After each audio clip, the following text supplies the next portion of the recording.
26 फरवरी से 20 मार्च तक होगा बजट सत्र। 6 मार्च को सीएम पेश करेंगे बजट। ई कैबिनेट आयोजित करने वाला पहला राज्य बना हिमाचल।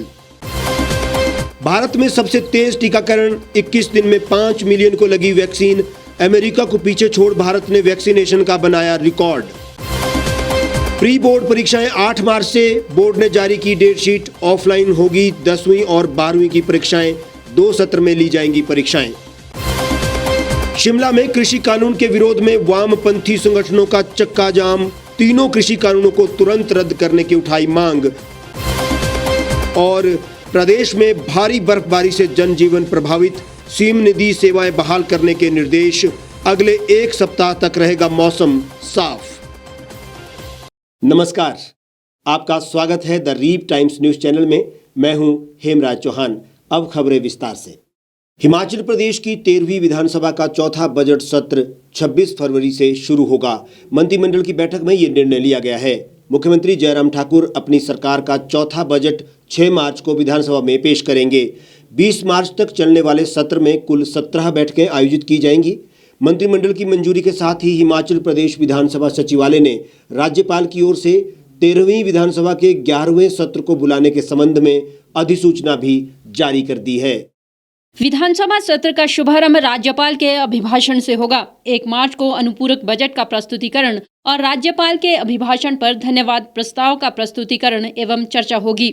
बजट पेश होने के बाद 8 से 12 मार्च तक बजट अनुमान पर चर्चा होगी और 15 से 18 मार्च तक अनुमानों की मांगों पर 4 दिन चर्चा और मतदान के बाद 18 मार्च को विनियोग विधेयक पुनर्स्थापित एवं पारित किया जाएगा। सत्र में 2 बैठकें 5 और 19 मार्च को गैर सरकारी सदस्यों के लिए निर्धारित की गई हैं। सत्र के बीच में इस बार कोई ब्रेक नहीं रखा गया है। विधानसभा का सत्र हमारा 26 फरवरी से 20 मार्च तक जो है वो होगा। 17 सीटिंग उसमें होंगी। ये हमने महामहिम राज्यपाल महोदय जी के पास आज यहाँ से कैबिनेट से अप्रूवल करने के बाद जो है आगे की कार्यवाही के लिए भेजा है। वहीं सरकार की कैबिनेट बैठक पहली बार पेपरलेस हुई। ई कैबिनेट एप्लीकेशन की मदद से बैठक में कैबिनेट ज्ञापन पेश हुए। सीएम जयराम ठाकुर ने कहा कि कैबिनेट की कार्यवाही को कागज रहित करने वाला हिमाचल प्रदेश देश का पहला राज्य बन गया है। कैबिनेट कार्यवाही और संबंधित एजेंडे पर कैबिनेट के फैसलों की रिकॉर्डिंग और संबंधित विभागों की सलाह जारी करने का काम भी ई कैबिनेट प्रणाली के माध्यम से किया जाएगा। कैबिनेट बैठक की तारीख भी इस प्रणाली के माध्यम से अधिसूचित की जाएगी। गोपनीयता को देखते हुए सुरक्षा के मद्देनजर OTP का उपयोग करके ही लॉगिन किया जा सकता है। इस एप्लीकेशन में डाले गए सभी कैबिनेट ज्ञापनों में दिनांक और समय टिकट के साथ विशेष QR कोड होगा। पहली पेपरलेस बैठक के साथ ही हाल ही में हुई कैबिनेट बैठक पहली वर्चुअल बैठक भी रही। इस बैठक में मुख्यमंत्री जयराम ठाकुर के अलावा महेंद्र सिंह, सुरेश भारद्वाज, राकेश पठानिया व डॉक्टर रामलाल मारकंडा राज्य सचिवालय में स्थित बैठक कक्ष में मौजूद रहे। जबकि मंत्री वीरेंद्र कंवर व विक्रम सिंह ऊना, गोविंद सिंह ठाकुर कुल्लू और राजेंद्र गर्ग बिलासपुर से ऑनलाइन बैठक में शामिल हुए। बैठक की गोपनीयता बरकरार रखने के लिए मंत्रियों के बैठक में शामिल होने के लिए जिला उपायुक्तों के कार्यालय में NIC ने VC की व्यवस्था की थी। और अब एक अच्छी खबर, सबसे तेज गति से कोरोना वायरस वैक्सीन लगने के मामले में भारत सबसे आगे निकल गया है। भारत में सिर्फ 21 दिनों में 5 मिलियन लोगों को कोरोना का टीका लगाया गया है। भारत पहला देश है जहां इतनी तेज गति से टीकाकरण हुआ है। मंत्रालय ने कहा, कोविड-19 रोधी टीके लगाने के मामले में भारत 1 फरवरी को दुनिया के शीर्ष 5 देशों की सूची में था। भारत तेज गति से ये टीकाकरण जारी रखेगा। स्वास्थ्य मंत्रालय ने कहा कि कोविड-19 के खिलाफ भारत की लड़ाई को अन्य मोर्चों पर भी खूब सफलता मिल रही है। स्वास्थ्य मंत्रालय ने कहा कि रोजाना काफी अधिक संख्या में कोविड-19 मरीज स्वस्थ हो रहे हैं और मृत्यु दर में भी लगातार कमी बरकरार है। देश में इलाज करा रहे मरीजों की संख्या में गिरावट जारी है। वर्तमान में करीब 1,60,000 लोगों का उपचार चल रहा है, जो कि कुल मामलों का महज 1.5% रह गया है। स्वास्थ्य मंत्रालय के मुताबिक भारत में 5 मिलियन यानी 50 लाख लोगों को टीका लगाया जा चुका है। शुक्रवार शाम तक करीब 53 लाख लोगों का टीकाकरण हो चुका था और ये प्रक्रिया तेजी से जारी है। इतने ही लोगों को अमेरिका में टीका लगाने में 43 और इजराइल में 45 दिन लगे। यानी भारत ने आधे समय में टीकाकरण के मामले में अमेरिका जैसे बड़े देशों को पछाड़ दिया है। बता दें कि देश में कोरोना वायरस का कहर धीरे धीरे अब कम होता जा रहा है। हालांकि सरकार सभी देशवासियों से अभी लगातार एहतियात बरतने की अपील कर रही है। स्कूल शिक्षा बोर्ड ने 10वीं और 12वीं कक्षा की प्री बोर्ड परीक्षाओं की डेट शीट जारी कर दी है।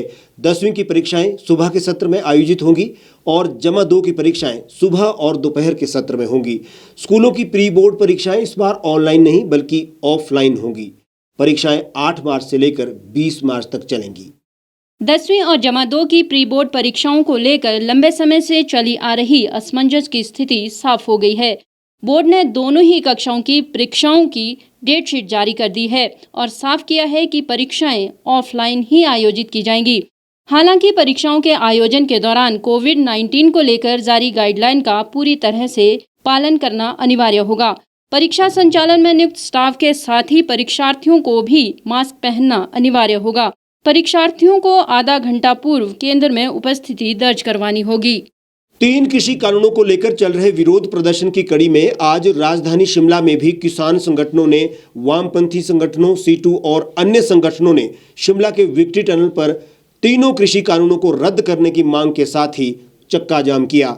थोड़ी देर के लिए किए गए इस प्रदर्शन में किसान संगठनों ने सरकार से तीनों कृषि कानूनों को तुरंत प्रभाव से खारिज करने की मांग उठाई और किसानों के चल रहे धरने प्रदर्शन के साथ की जा रही जबरदस्ती को लेकर भी अपनी नाराजगी जताई है।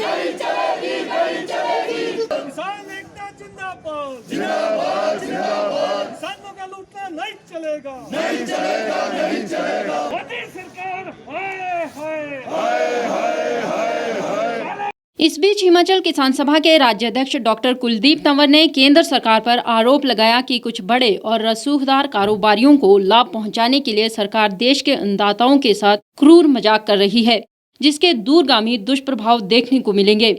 उन्होंने कहा कि अगले 3 महीनों में ये तीनों कानून सरकार मजबूरी में और किसान संगठनों के दबाव में आकर अपने आप ही रद्द करने पर विवश हो जाएगी। लेकिन तब तक देश के अन्नदाता को जिस तरह से जुल्म और प्रताड़ना का सामना करना पड़ रहा है वह बेहद दुखद और निंदनीय है। आज संयुक्त किसान मोर्चा और अखिल भारतीय किसान संघर्ष समन्वय समिति के आह्वान पर पूरे भारतवर्ष में विभिन्न जिलों में, राज्यों में, तहसील तक जो नेशनल हाईवे है, स्टेट हाईवे है, उस पर 3 घंटे के लिए शांतिपूर्वक चक्का जाम किया गया है। आज हिमाचल प्रदेश में भी इस आह्वान के तहत किसान सभा ने अन्य जन संगठनों के साथ मिलकर के मजदूर, छात्र, नौजवान, महिला, दलित, मध्यम वर्गीय जो यूनियंस एसोसिएशंस हैं, उन सब के साथ मिलके हिमाचल प्रदेश के हर जिला के अंदर ये चक्का जाम किया गया है। आज संयुक्त किसान संघर्ष समिति के माध्यम से जो आह्वान किया गया था, इस आंदोलन का आज 73वां दिन है। बड़े दुख की बात है कि 3 कानून जो केंद्रीय सरकार ने कोविड काल में जून के महीने में जिन्हें बिल के रूप में लाया था और सितंबर में जिसे कानून बनाया गया, उसके विरोध में ये निरंतरता में 26 नवंबर से जो एक किसान आंदोलन रत है, उस पे सरकार ने 11 बार वार्ता की पर उसमें कोई सफलता नहीं मिली। किसानों का मानना है कि इन 3 काले कानूनों को जिस समय तक वापस नहीं लिया जाएगा और जिस समय तक न्यूनतम समर्थन मूल्य को एक लीगल राइट नहीं बनाया जाएगा, तब तक ये आंदोलन खत्म नहीं होगा। बड़े दुख की बात है कि पिछले कल संसद के अंदर नरेंद्र सिंह तोमर जी, जो कृषि और किसान कल्याण मंत्री हैं, उन्होंने कहा कि ये आंदोलन केवल एक राज्य का है। आज पूरे देश के अंदर हजारों जगह पर इस तरह के जो चक्के जाम है, वो इस बात का प्रतीक है कि ये आंदोलन इस समय एक जन आंदोलन बन चुका है और पूरे देश के अंदर जो किसान है वो अपनी मांगों को लेकर सड़कों के ऊपर है। सरकार किसी भी तरीके से किसानों के हित में नहीं है। आज जो लगभग 15 करोड़ से ज़्यादा परिवार इस समय जो किसानी के साथ जो अपना जीवन यापन करते हैं, जिसमें 86% लघु और सीमांत किसान हैं, उनके जीवन के ऊपर बड़ा बुरा इसका प्रभाव पड़ेगा। ये जिस तरह सरकार बोल रही है कि ये बड़े अमीर किसानों का आंदोलन है, ऐसा नहीं है। आज पूरे हिमाचल प्रदेश में इन मुद्दों को लेकर अब ये धीरे धीरे से ये आंदोलन है, हिमाचल के हर गांव तक पहुंचना है, इस मांग के साथ कि हिमाचल में जो फल सब्जी फूल पैदा होते हैं उस पर आधारित उद्योग लगाए जाएं, उसके लिए कोल्ड स्टोरेज की व्यवस्था की जाए और उसके साथ साथ उसके लिए न्यूनतम समर्थन मूल्य का प्रावधान किया जाए। जब तक ये मांग नहीं मानी गई तो पूरे देश के अंदर और हिमाचल प्रदेश के अंदर जो ये आंदोलन है ये इसी तरह ही आगे को बढ़ेगा और आने वाले समय में किसान सभा अन्य जो एक जनतांत्रिक जन संगठनों के अलावा हिमाचल में अन्य किसान संगठन हैं, उनके साथ मिलकर एनजीओज हैं, लोग हैं और जो स्पेशलिस्ट हैं, उनके साथ मिलकर के इस आंदोलन को और तीव्र करेगी। आज हम इस बात के लिए जो लोग इससे प्रभावित हुए हैं, इस हमारे सांकेतिक 3 घंटे के चक्का जाम से, उनसे एक माफी इस बात के लिए मांगते हैं कि उन्हें थोड़ा कष्ट है, पर ये जो केंद्रीय सरकार इस समय किसी भी बात को सुनने के लिए तैयार नहीं है, उनको ये बताने के लिए कि ये देशव्यापी आंदोलन है, ये चक्का जाम जरूरी था। इसलिए आज ये शिमला में और हिमाचल प्रदेश के हर जिला और ब्लॉक हेडक्वार्टर तक ये चक्का जाम है। गौरतलब है कि हिमाचल में भी वामपंथी संगठनों ने पुरजोर कोशिश की है कि किसानों के मुद्दों पर सरकार के विरोध में उतरा जाए। इसी के परिणाम स्वरूप आज का ये धरना प्रदर्शन भी था। हालांकि लोग पहले ही बर्फ के कारण गंतव्य तक पहुंचने के लिए बहुत परेशान है। इस पर चक्का जाम से भी खासी परेशानियों का सामना करना पड़ा है। अब बात करते हैं मौसम की। हिमाचल प्रदेश के अधिकतर क्षेत्रों में बारिश और भारी बर्फबारी के बाद धूप खिलने के बावजूद अब लोगों को काफ़ी दिक्कतों का सामना करना पड़ रहा है। वहीं भारी बर्फबारी से प्रभावित पर्वतीय इलाकों में जनजीवन सामान्य नहीं हो पा रहा है। मुख्यमंत्री ने अधिकारियों को आवश्यक सेवाएं बहाल करने के निर्देश दिए हैं। वहीं मौसम विभाग के निदेशक डॉक्टर मनमोहन सिंह ने कहा कि आने वाले 1 सप्ताह तक बारिश और बर्फबारी के कोई आसार नहीं है। अब मौसम साफ रहेगा। प्रदेश के अधिकतर क्षेत्रों में बारिश व भारी बर्फबारी के बाद लोगों को काफी दिक्कतों का सामना करना पड़ रहा है। ऐसे में मुख्यमंत्री जयराम ठाकुर ने अधिकारियों को आवश्यक सेवाएं बहाल करने के निर्देश दिए हैं। मुख्यमंत्री ने लोक निर्माण विभाग को निर्देश दिए हैं कि सभी प्रमुख सड़कों को बहाल करने के लिए उचित कदम उठाए जाएं, ताकि लोगों को परेशानी का सामना न करना पड़े। उन्होंने हिमपात से बंद हुई सड़कों की बहाली के लिए उपयुक्त कार्यबल और मशीनरी तैनात करने के निर्देश दिए हैं। जिला के खड़ा पत्थर, खिड़की, नारकंडा, शिमला फागू सहित अन्य मार्गों को तुरंत कार्रवाई करते हुए बहाल कर दिया गया है। मुख्यमंत्री ने कहा कि अस्पतालों और अन्य ऐसी आवश्यक सुविधाओं के लिए जाने वाली सड़कों को प्राथमिकता के आधार पर बहाल किया जाएगा, ताकि विशेषकर मरीजों को परेशानी का सामना न करना पड़े। मुख्यमंत्री ने राज्य विद्युत निगम को भी निर्देश दिए हैं कि हिमपात के कारण जिन स्थानों पर विद्युत आपूर्ति बाधित हुई है, उन क्षेत्रों में शीघ्र विद्युत आपूर्ति को बहाल किया जाए, क्योंकि विभिन्न संचार सुविधाएं विद्युत आपूर्ति पर निर्भर करती हैं। वहाँ पर गाड़ियाँ फंसी हैं या उसके कारण जो है वो आने जाने में कठिनाई आई है, तो उन सड़कों को रिस्टोर करने के लिए युद्ध स्तर पर प्रयत्न करें। वो काम भी शुरू हो चुका है। मौसम विभाग के निदेशक डॉक्टर मनमोहन सिंह ने कहा कि आने वाले 1 सप्ताह तक बारिश व बर्फबारी के कोई आसार नहीं है।